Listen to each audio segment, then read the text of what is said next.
മഹാലക്ഷ്മി സീരിയലിന്റെ ഇതിന്റെ എപ്പിസോഡ് റിവ്യൂയിലേക്ക് എല്ലാവർക്കും സ്വാഗതം. അങ്ങനെ ഉണ്ണിയാണെങ്കിൽ തന്റെ ഒരുപാട് നാളത്തെ അന്വേഷണത്തിന് അവസാനമായിട്ട് കണ്ണന്റെ കള്ളത്തരങ്ങളെല്ലാം തന്നെ കണ്ടുപിടിച്ചിരിക്കുകയാണ്. കണ്ണനാണ് കുഞ്ഞിന്റെ അച്ഛൻ എന്നുള്ള സത്യം കണ്ണൻ ഉണ്ണിക്ക് മുന്നിൽ വെളിപ്പെടുത്തുന്നുണ്ടെങ്കിലും അവൻ അതിൽ പൂർണ്ണമായിട്ടും ആ ഒരു സംശയം മാറിപ്പോയിട്ടില്ല. എന്തായാലും അവൻ എത്തി വാമദേവനോട് പറയുന്നുണ്ട് അയാളാണ് അച്ഛൻ എന്നാ പറയുന്നത്, പക്ഷെ നടക്കാനൊന്നും അയാൾക്ക് കഴിയില്ല. പിന്നെ എങ്ങനെ ഇത് സംഭവിച്ചു? എന്തായാലും എനിക്കൊരു കാര്യം അറിയണമായിരുന്നു, അവർ തമ്മിൽ ബന്ധമുണ്ടായിരുന്നു എന്ന്. ആ കാര്യം ഞാൻ ഇന്ന് തീർച്ചപ്പെടുത്തി. ഇനി എന്തായാലും നമ്മുടെ മുന്നിലൊന്നും നാടകം കളിക്കാനായിട്ട് അയാൾക്ക് കഴിയില്ല എന്നൊക്കെ ഉണ്ണിയാണെങ്കിൽ വാമനോട് പറയുന്നു. അങ്ങനെ കണ്ണൻ അവസാനമായിട്ട് തന്റെ തീരുമാനം പറയുന്നുണ്ട്. ഇനി ഒളിച്ചുകളി വേണ്ട, ഞാൻ മഹാലക്ഷ്മിയെയും കൂട്ടിയിട്ട് കമലേശ്വരത്തിലേക്ക് പോവുകയാണ്. അങ്ങനെ മഹിയെ കൂട്ടിയിട്ട് ഒറ്റയ്ക്ക് പോകണ്ട എന്നൊക്കെ അനന്തവും ലേഖയും മഞ്ജുവും സാഗർ എല്ലാവരും പറയുമ്പോഴും അതെന്റെ വീടാണ്, അവിടെ എന്നെ ആരാണ് ഇറക്കി വിടാനും ഭയപ്പെടുത്താനൊക്കെ ഉള്ളത്? ഞാൻ അങ്ങോട്ട് പോവും എൻ്റെ ഭാര്യയുമായിട്ട്, ഇനി ഇവിടെ നിൽക്കണ്ട എന്ന് പറഞ്ഞുകൊണ്ട് മഹിയുമായിട്ട് അവിടെ നിന്നും പോവുകയാണ്.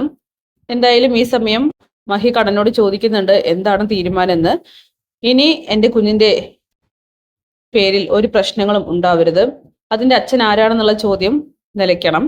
ഞാനാണ് എൻ്റെ കുഞ്ഞിന്റെ അച്ഛൻ എന്ന് എനിക്ക് എല്ലാവരോടും വിളിച്ചു പറയണം. കേട്ടും അടുത്തൊരു കാര്യമാണ് മറ്റു പുരുഷന്മാരുമായിട്ട് തന്നെ താരതമ്യം ചെയ്യുന്നത്. എനിക്കത് സഹിക്കുന്നില്ല മഹി, അതുകൊണ്ട് നമുക്കിനി ഇവിടെ നിന്നിട്ട് കാര്യമില്ല, വീട്ടിൽ പോകാമെന്ന് പറഞ്ഞ് കണ്ണനാണെങ്കിൽ മഹാലക്ഷ്മിയുമായിട്ട് കമലേശ്വരത്തിലേക്ക് എത്തുന്നുണ്ട്. ഈ സമയം ഉണ്ണി അവിടെ വന്ന് കാര്യങ്ങളൊക്കെ പറയുകയാണ്. പെട്ടെന്നൊരു ഷോക്ക് പ്രതീക്ഷിക്കാം, എല്ലാവരും കാത്തിരുന്നോ എന്നൊക്കെ. അതുപോലെ തന്നെ കണ്ണന്റെ കാറ് കാണുമ്പോൾ നമ്മുടെ കരുണയാണെങ്കിൽ ഓടി എത്തുന്നുണ്ട്. കണ്ണൻ ഇറങ്ങി വരുമ്പോഴും അവൾ ചിരിച്ച ഭാവത്തോടെയാണ് നിൽക്കുന്നത്. പെട്ടെന്നാണ് കാറ് തുറന്ന് നമ്മുടെ മഹി ഇറങ്ങി വരുന്നത്. അത് കാണുമ്പോൾ തന്നെ കരുണയ്ക്ക് നിന്നോടത്ത് നിന്ന് വല്ലാത്തൊരു ഞെട്ടലാണ് ഉണ്ടാകുന്നത്. അവൾ വേഗം തന്നെ ദുർഗയെയും ഉണ്ണിയൊക്കെ തന്നെ വിളിക്കുന്നുണ്ട്. ഉണ്ണിക്കാണെങ്കിൽ വലിയ കൂസലൊന്നുമില്ല, കാരണം അവൻ അറിയാമായിരുന്നു ഏകദേശം കാര്യങ്ങളൊക്കെ തന്നെ ഇങ്ങനെ സംഭവിക്കുള്ളൂ എന്ന്.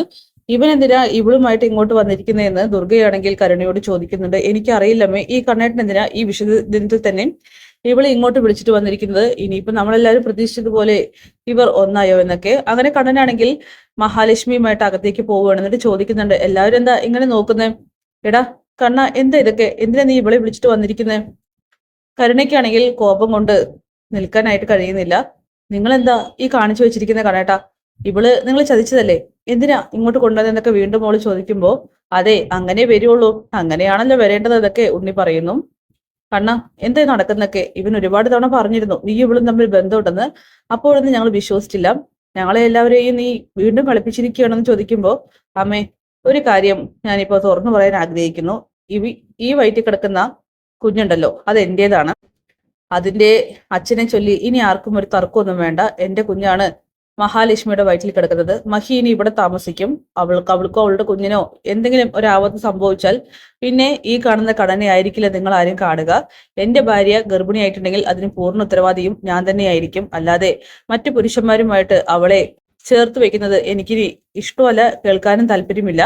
അതുകൊണ്ട് ഈ വയറ്റിൽ കിടക്കുന്നത് ഈ കമലേശ്വരൻ തറവാട്ടിലെ ആദ്യത്തെ അവകാശിയാണ്, അല്ലെങ്കിൽ ഇവിടത്തെ കുട്ടിയാണെന്ന് അങ്ങനെ പറയുകയാണ്. ഇത് കേട്ട് എല്ലാവരും ഒരേപോലെ ഷോക്കാവുന്നു. കരുണയ്ക്കാണെങ്കിൽ അത് അങ്ങോട്ട് സഹിക്കാനായിട്ട് കഴിയുന്നില്ല. കാരണം അവൾ ഒരുപാട് ആഗ്രഹിച്ചതാണ് തന്റെയും ഉണ്ണിയുടെയും കുഞ്ഞാവണം കമലേശ്വരൻ തറവാട്ടിലെ ആദ്യത്തെ കുഞ്ഞ്. അതിനേക്കാൾ വലിയ ഷോക്ക് മഹാലക്ഷ്മിയുടെ വയറ്റിൽ കിടക്കുന്നത് കണ്ണന്റെ കുഞ്ഞാണെന്നും. അങ്ങനെ ദുർഗ ചോദിക്കുന്നുണ്ട് അതെങ്ങനെയാടാ നീ ഒരു അച്ഛനാവുക? നീ വീൽ ചെയറിൽ സഞ്ചരിക്കുന്നവനല്ലേ, മാത്രമല്ല നിനക്ക് എങ്ങനെയാ ഒരു കുഞ്ഞുണ്ടാവുക? അതൊന്നും നടക്കില്ല, ഇവള് നിന്നെ ചതിച്ചതാ കണ്ണ, നീ ഇവള് പറയുന്നത് വിശ്വസിക്കരുതെന്നൊക്കെ പറയുമ്പോ നിർത്തമേ, എനിക്കെല്ലാം നന്നായിട്ട് അറിയാം. എന്റെ കുഞ്ഞാണ് ഈ വയറ്റിൽ കിടക്കുന്നത്.